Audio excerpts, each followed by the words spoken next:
కూరలను కూడా పక్కన పెట్టేసి కేవలం పచ్చడితోనే అన్నం మొత్తాన్ని కడుపు నిండా తింటారండి. అంత రుచిగా ఉంటుంది. మరి ఆ పచ్చడి ఏంటనుకుంటున్నారు? వంకాయ పచ్చడి. మరి తయారీ విధానం చూసేయండి. హాయ్ అండి, అందరు ఎలా ఉన్నారు? ఈరోజు వంకాయ పచ్చడిని చేయబోతున్నాను. నేను చేసిన విధంగా చేస్తే వంకాయ తినని వాళ్ళు కూడా తినేస్తారండి. అంత బాగుంటుంది ఈ వంకాయ పచ్చడి. అన్నంలో ఏ కూర వేసుకోకుండా మొత్తం పచ్చడితోనే కడుపు నిండా తింటారు. మరి ఈ వంకాయ పచ్చడి ఎలా చేయాలో, ఏమేమి కావాలో చూసేయండి. నేను ఇక్కడ 3 తెల్ల వంకాయలను తీసుకొని కట్ చేసి ఉప్పు నీటిలో వేసానండి.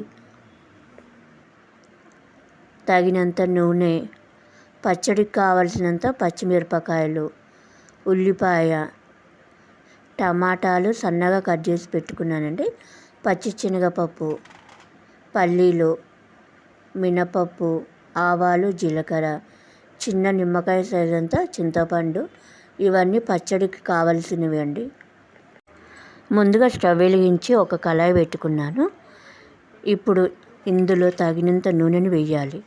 ఈ నూనె వేడెక్కిన తర్వాత పల్లీలు, పచ్చిశనగపప్పు, మినపప్పు, ఆవాలు, జీలకర్ర వేసి మంటని చిన్నగా పెట్టుకొని మొత్తం కలుపుకుంటూ దూరగా వేయించుకోవాలండి.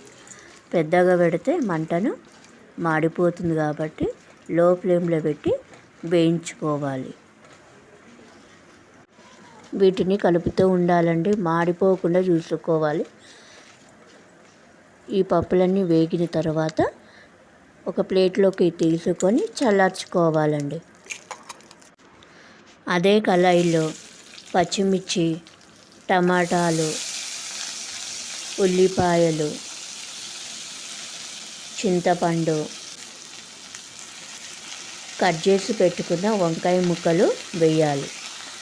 వీటితో పాటుగా పుదీనా, కొత్తిమీర కూడా వేసి మొత్తం కలిసే విధంగా కలుపుకొని మూత పెట్టి చిన్న మంట మీద మగ్గించుకోవాలండి. 3 నుంచి 5 నిమిషాలు టైం పడుతుంది.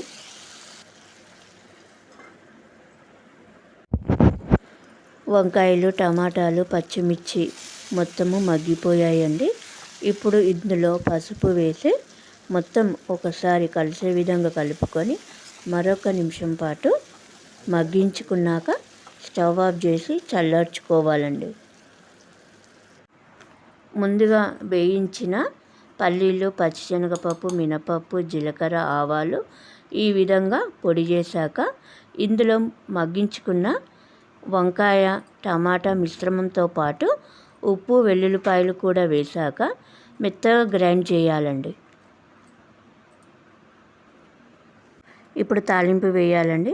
స్టవ్ వెలిగించి కళాయి పెట్టుకొని నూనెను వేసానండి. ఇప్పుడు ఇందులో ఎండుమిరపకాయ, ఆవాలు, జీలకర్ర, కరివేపాకు వేసి ఫ్రై చేయాలండి.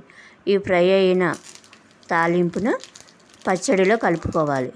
ఒకవేళ మీకు తాలింపు వేయడం ఇష్టం లేకపోతే వేయకండి. వేడి వేడి వంకాయ పచ్చడి రెడీ అయ్యిందండి. అన్నంలో కలుపుకొని తింటే కొంచెం కూడా వదిలిపెట్టకుండా అన్నాన్ని మొత్తము ఈ వంకాయ పచ్చడితోనే కడుపు నిండా తింటారండి. ఒకవేళ మీకు నా వీడియో నచ్చినట్లయితే లైక్ ఇవ్వడం మర్చిపోకండి. Okay, thank you.